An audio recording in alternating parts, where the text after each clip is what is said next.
Antagonizing her children is definitely Rebecca's favorite little thing to do. When she and David were separated, David decided to start dating other women openly, which I'm not sure why they waited because they were openly doing a lot of shit. Anyway, David Jr. found out about what was going on, and because he lacks, a lot of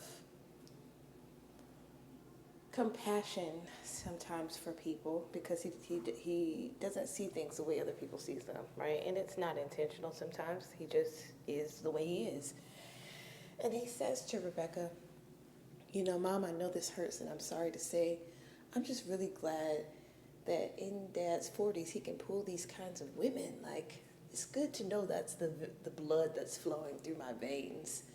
And albeit that was an insensitive thing to say, but he was like 21, so you should have, as an adult, realized he was a child and moved on with your life and took your hurt and pain and went and licked your wounds elsewhere, as we had to do many times in our childhood when she said indecent, insensitive, destructive shit, But instead, she looked David Jr. in the face and said, mind you, I'm getting ready for work. I was working a 2 to 11 shift. I was getting ready for work, and I hear her yell out, David ain't your damn daddy, David Jr.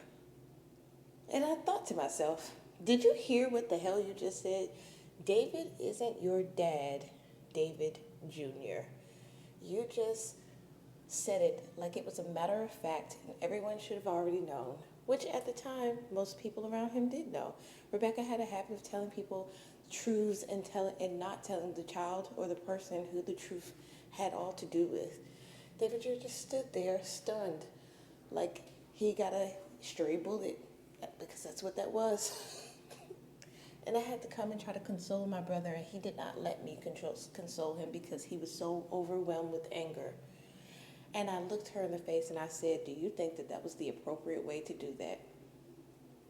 And she bust out crying because she was being held accountable and said, Tasha, you just don't understand. I'm just so tired of holding secrets.